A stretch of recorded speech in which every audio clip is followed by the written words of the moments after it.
My grandma said I gotta be safe over here sitting in the sun in this 100-degree weather. So it's hot outside, but I'm gonna make it, and if I don't, y'all gonna be the ones to witness it. All right, but it's good. How do I usually start these videos? I talked about how assuming everyone is doing the best from their level of awareness helps me prevent conflict and helps me with conflict resolution just as a whole and communication, but I didn't really say how. So I thought I'd just, lend over some tips about how. Assuming everyone's doing the best from their level of awareness gives you space to assume their best is better than what you think. So what I mean by that is, oftentimes in conflict, when there is conflict or when there's arguments or when there's like people being triggered, it's because of the way we heard something that someone said. It can often be the way they said it too, but it kind of, because conflict is going to arise anyway, somebody's going to say something that's going to be taken a certain way or the wrong way at some point in time, whether it was intentional or unintentional. So it's about the response to triggering statements, especially in texting. And a lot of people say do not have arguments over text. There can be a number of reasons why you end up getting in an argument over text. So are there ways to kind of go about it differently over text and to hold your integrity and stand your ground, and also make sure you're not being offensive or hurtful, or make sure you're really getting down to the conversation that you really need to be having? And while this stuff doesn't just go for text, I think it's very helpful when you're arguing in text. So what you want to do is always assume the thing that made you feel something, the thing that someone said that made you feel a certain way. You can either, number one, assume or take the feeling out of what they said. Take the implication out and see if it can be read a normal way. For instance, my best friend and I, there was something I told her I wanted to do with her and someone else. And way later, she came and asked me to do that. She asked me if I wanted to do that thing with her and someone completely different. So I came in after she was like, do you want to do this thing with us? And I was like, well, initially, like, me and this other person wanted to do this with you. And her response was along the lines of, okay, then we can all do it. Like, what's the problem? And knowing her, I immediately kind of knew. I was like, are you getting a little smart with me? And I was ready to be like, escalate it just even further, when just taking a second to be like, what is she asking here? She was asking if there was a problem here. And so I genuinely, once I took all the possible implications out of her trying to get smart with me, trying to suggest something, trying to imply something else, trying to talk to me a certain way I didn't want to be talked to, it was literally like, oh, there isn't one. I was just explaining this because we all, initially we wanted to go, so I want to give us an opportunity to work on how we could all take part in this event. I want to give you the information I had so that you were aware and we can make plans based on that.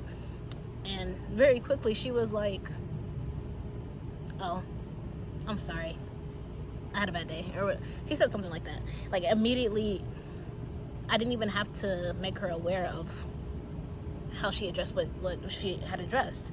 She kind of clarified herself that she did mean it, and that she did kind of imply a different energy, but me not responding to it gave her room to be like, I can work on what I said. I can see where I have escalated a situation that didn't necessarily need to be escalated. Another thing you can do, creatures.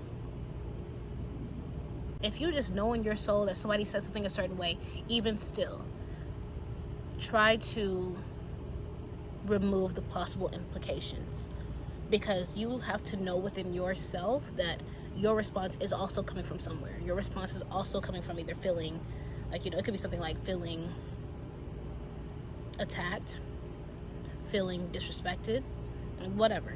Try to take out the feeling and address it as what it is, which is, it's very hard to do. Like, you can't just get rid of your feelings. But there are ways, if we become very cognizant of our feelings, if we work on seeing our feelings, it gets easier. Another thing you can do is ask the questions, get vulnerable, and get curious. So when somebody says something maybe petty, and it's like, oh, you think you know everything, maybe something like that. And so you can then ask, why do you say that? Why do you think that? Even if you feel like you know, it's like taking the assumptions out of everything. Like, assumptions are often the problem, even though they help us. We're taught to use context clues, and they give us a lot of information, and they help us address things normally in everyday behavior. But when it comes to conflict, you have to really be willing to see assumptions for what they are, and that they can be dangerous. And sometimes, as right as they seem, they can be wrong. So you can genuinely be like, why are you talking to me that way? What do you mean by that? Like, really start making the conversation then about that, instead of competing for who should be acting the way they should be acting. It's like, now the conversation has turned inward. It's like, what's happening here? Like, you can genuinely ask somebody, what's happening here? And by no means do I think you have to be the one to do this every single time. It's a good practice to try and do it as much as possible. But in relationships where you are constantly holding that burden, you may want to rethink those relationships, or set some more boundaries, or do something, make a change somewhere else. By no means do I think one person should hold up all the responsibility of that all the time. And also, sometimes you just want to have conflicts normally. It's actually, this may be controversial. I think it's actually really okay to have normal conflicts.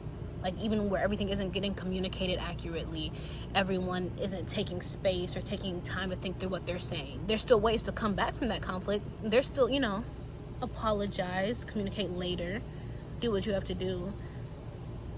But expecting someone to handle every conflict perfectly, especially when you're not putting in the work to handle it just as well, is kind of insane. If you communicate in this way, you can either A, be teaching them how to communicate better with you if they want to keep you in their lives, or make them aware of what they're really feeling, or you can see that this is somewhere you don't prefer to be. You don't want to keep doing this. Perfectly valid. Can be hurtful. It isn't fair to expect someone to communicate with you perfectly, especially not when you don't communicate perfectly, and you're not willing to put in the work to communicate nearly as well. It's not fair to expect somebody not to have a reaction to something you do that directly impacts them. Conflicts with people you care about are normal, even if they're not done the entirely healthy way, not abusive. Just make sure you're not invalidating someone else's feelings just to make you feel better about yourself. The goal is to come together and to understand each other better. There is no avoiding being hurt, especially not by the people you love. They're the closest people to you. They're the people who are going to see everything. And if you don't want to let them in, don't let them in. But also, don't expect them to cater to you in ways that you're not willing to cater to them. Did this get personal? A little bit. By no means does being kind mean be easy to digest, be pleasant for the sake of everyone else, change your personality.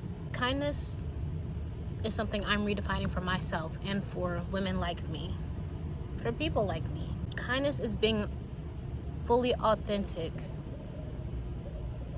and allowing that to contribute to the growth of yourself and the growth of others.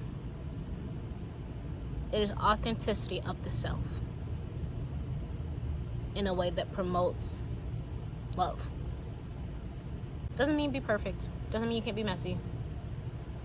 I am messy. Thanks for being here with me again. Okay. I keep forgetting to tell you to share with your friends, share with your people, share with the people you care about. Like and comment, share your thoughts.